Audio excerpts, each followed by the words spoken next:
Hey everyone, my name is Jason, otherwise known as Danger Boy, and this is quite clearly Game-Rave TV. So this episode brings us to the second half of our transformation project with the NES Classics library. In part 1, we covered the third-party games and ended with the obvious swapping in of the Crash Bandicoot series for the Super Mario trilogy. This time we focus on the remaining 14 first-party Nintendo games and which PlayStation first or third-party titles we can swap in, sticking to the source material as close as possible. The first entry in today's episode is that of the original Mario Brothers. Now, while on the NES, it also was included on a few Super Game Boy Advance games as a freebie. Its multiplayer was amusing as you both fought and threw each other more than you actually cared about killing the Koopas. Our first Switch replaces Mario Brothers with Poi Poi.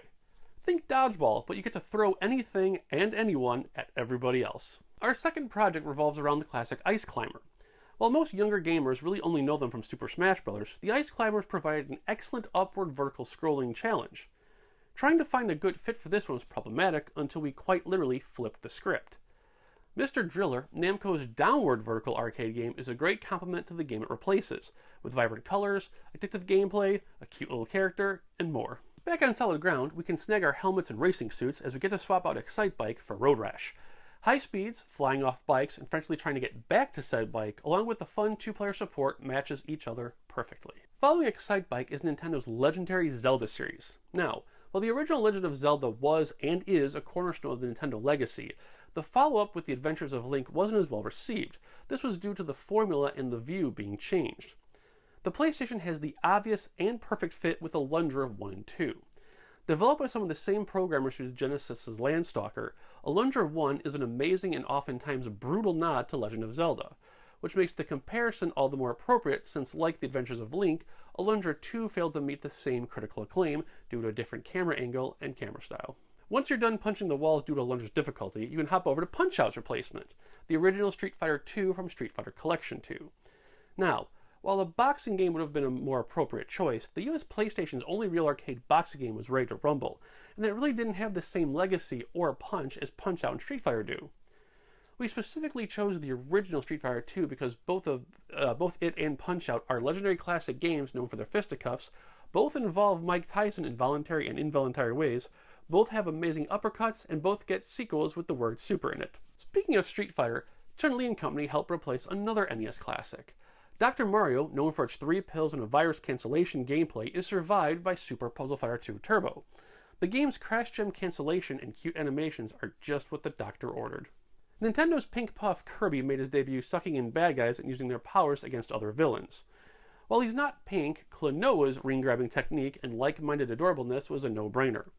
Oddly enough, they also both have their own takes on sports games, with Kirby tackling golf and Klonoa tackling volleyball exclusively in Japan. Donkey Kong Jr. is... well, I'm not gonna lie, I couldn't figure out a replacement for Donkey Kong Jr., so it's wild card time! We'll use this slot to throw in one of Sony's greatest legacies, Gran Turismo. The first one, not the second one. Even I, who hates simulation racers with a passion, loves and appreciates everything the original did, without a percentage glitch to ruin the fun. From there, we can tackle Donkey Kong, which was a much easier swap. Giant rolling objects trying to kill you? Intelligent Cube steals this spot with its giant hulking blocks replacing the barrels.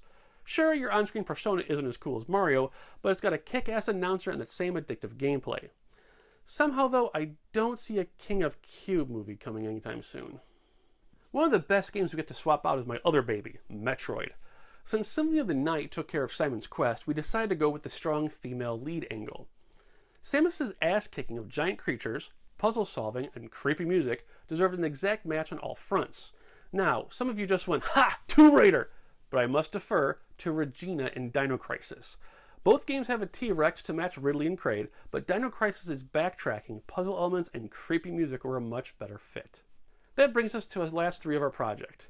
Kid Icarus, being another Metroid-like game, requires a proper matchup.